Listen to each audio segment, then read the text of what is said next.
Hello everyone and welcome to an edition of Let's Talk Real Estate. I'm your host as always, Robert Aldana with letstalkrealestate.com, and what we do here is we give you a full 30 minutes of real estate talk, meaning it's what I do every day, full-time and overtime. I help people buy and sell homes, and because of that, a lot of the information that we give you on the show is right out of not right out of a movie or not right out of a book, but right out of an actual experience. So a lot of people that I meet with on a daily basis, gosh, I've seen it all, the good, the bad, and the ugly. I've been licensed for over 20 years, and, the thing that's happened is the only thing that's constant is change, and we're definitely seeing a lot of change in the real estate market right now. I'm going to talk a little bit about a few articles that have come out recently. I've been quoted in several different newspapers and magazines that are real estate related, and I wanted to comment on that a little bit because quite a few people have sent me emails and phone calls and asked me to kind of elaborate a little bit more on the topic. So I'll talk a little bit about that, but I also want to invite you to visit my blog at letstalkrealestate.com. Yes, I actually now have a blog. Everyone has one, so I figured it's time for Robert Aldana to get a blog. So check it out at letstalkrealestate.com. I'll give a complete synopsis of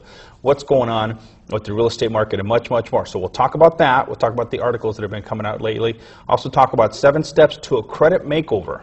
Okay, everybody wants to have good credit, right? It's important. If you don't have good credit, you can have problems with getting the best interest rates possible. Sometimes you'll get a problem getting a loan or insurance and so forth. So super important for you to have good credit. We'll give you some tips on how to improve your credit and make it better. And also short sales and foreclosures, the credit and the tax consequences, who learned me how to spoke here, right? Consequences of foreclosures and short sales. A lot of people don't know this, but there are actual tax consequences when you go into foreclosure or when you sell your home on a short sale. So we're going to tell you what they are and how to avoid them. Believe it or not, we're going to show you legally, okay, let me just kind of big disclaimer, legally how to avoid having to pay taxes when you lose your property in a foreclosure or in a short sale.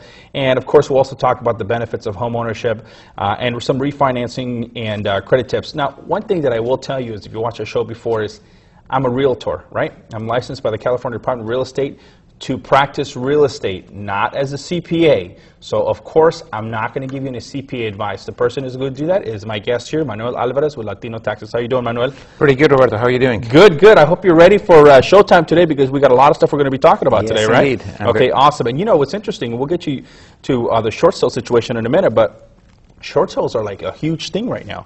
Everybody's doing them. A lot of people who maybe paid a little bit more than they should have for their home in the past year and a half are having to sell their home. And even if they didn't lose money on the value of their property, the fact of the matter is they're going to have costs that are associated with selling the home. So they're going to do what's called a short sale. And for those of you who don't know what a short sale is, it's basically when you ask a lender to forgive a certain part of the debt. And people didn't know that, but there actually are tax consequences. So you'll do a breakdown of that. You'll also do a breakdown of what's going on with the foreclosure market and much, much more. So he is Manuel Alvarez with Latino Taxes, and he's here with us today. And he's also going to be on our Spanish television show. So if you have some friends that speak Spanish and want to watch our show, tell them to tune us in every Sunday night with myself, Robert Aldana, and he's going to be with us on this next couple of shows explaining the tax consequences of a short sale in Spanish, also in the Spanish show. But we're talking English today, so we'll keep it English for at least for another 30 minutes or so.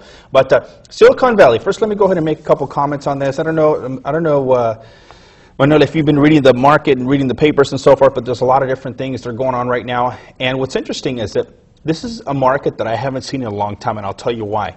Because normally and typically when you look at real estate and when people say, well, what are the homes that are selling faster, right? Normally it's the homes that are more affordable because more people can afford those homes. Well, what's happened is we've seen a complete reversal of trends, and now the homes that are actually selling are the homes that are in the higher price range, $900,000 and up or $850,000 and up, and people are thinking, wow, that means that homes are going up quite a bit in value because the median price keeps rising and rising and rising. That's not necessarily the case. So what's happened is the market that's in the higher end, $700,000, $800,000, $900,000 range, traditionally and typically is not susceptible to Alt-A or subprime type of financing. So because what happened is we had a subprime meltdown, meaning a lot of the lending institutions actually ended up closing shop. Some of them were just giving loans to people who they really shouldn't have been giving loans to. They were giving loans basically to people who had a 580 credit score, and they were giving them loans with no money down, stated income and so forth. And so pretty much anyone and everyone can buy a home. Well, the problem with that, and you know this, Manuel, is that when you have a credit score, A credit score says a lot about what your spending and payment habits are. If you have a low credit score, then that means that you're showing a history that you don't make your payments on time as much. And if you don't make your payments on time, you have a problem with budgeting your dollars, right? Well, because of that, people who are being put into homes with no money down and really tough credit situations, after a while, they could no longer make their payments, or maybe they could make their payments, but when it came time to refinance, because a lot of these loans were 2-year fixed, when it came time for them to refinance, there were no lenders out there to refinance them because the value went down. So what we've seen is a lot of lenders pull back and say, hey, we're not coming back into the market for a while. We're going to kind of watch and see what happens over the next 6 months to a year or so, and that's what we're seeing right now. People who are buying homes in the low-end market, it's tough. Unless you have really good credit and good job stability, it's going to be tough for you to buy a home with no money down, which, in a way, when you really think about it, it's probably not a bad thing. Because what happens is when you make it too easy for people to buy homes, anyone and everyone's going to want to buy a home, and the demand is going to be up there quite a bit. And when the demand keeps going higher and higher, guess what? The prices of homes go higher and higher. And when the prices of homes go higher and higher, so go their payments. And unfortunately, you have a situation where people's income was going steadily here, but the prices are doing this. So at some point, they can't compete. So that consequently, you started having some issues that people starting to lose their market. We're starting to see right now a lot of properties that are facing short sales or foreclosures, and it's put a little bit of a damper on certain markets. There are other markets, Manuel, and for those of you who have read this articles, that are doing well. The areas that, for instance, that have the good schools, that have the good shopping, that are close to freeways, close to jobs and so forth, those areas are still doing pretty decent because people still want to live there. But here's a quote. One of the quotes that I had made was, on the east side, I would say, because they talk about within some California regions, there are pockets where subprime loans combined with the also risky Alt-A or non-traditional mortgages were the financial tools of choice for the vast majority of home buyers. And people wonder, well, how much of the people who are buying homes in East San Jose or certain other parts, and my comment to this particular article was, on the east side, I would say about 80% at least use riskier mortgages to buy homes. And it's really killing the market on the east side, and it's having a worse effect than people think. Now, what's happened is this. You have certain areas, and I kid you not, and if you live in East San Jose, you're going to hate what I'm going to tell you if you're in a particular sector of the price range that I'm talking about. But, I got to tell it like it is. That's why you watch our show. Or else you wouldn't tune inside. You would watch, Jerry Springer Live.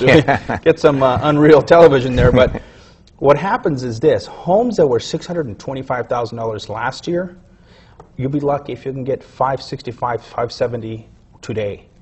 And I will tell you this, mark my word, by the end of this year, those homes will be about $520,000, $530,000 at best, maybe even $515,000. So what's happened is there's a pretty big loss of homes, of home values that has occurred over the past few months and probably a year or so.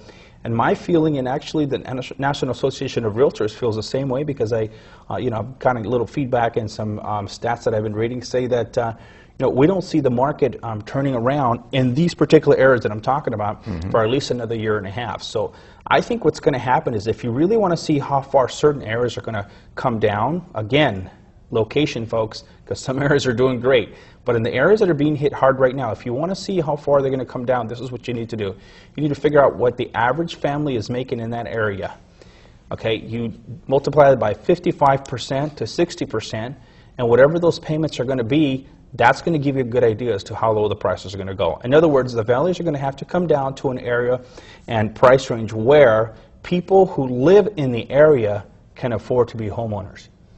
That's really, if you only want to take a look at it that way, that's what my feeling is, and I think you're going to see that right across the board. So that's my comment on that. If you want to read the entire comments that I made on this particular article and a few of the other ones, visit my website at letstalkrealestate.com, click on About Rob, and it'll give you some information on some of the stories that I've been making some comments on. And also go to my blog. Okay, go to my blog. I have a complete synopsis of what's going on. Now, another thing I wanted to tell you folks too is, if you are hanging out and you're watching TV on a Sunday afternoon, catch me on KRON NBC.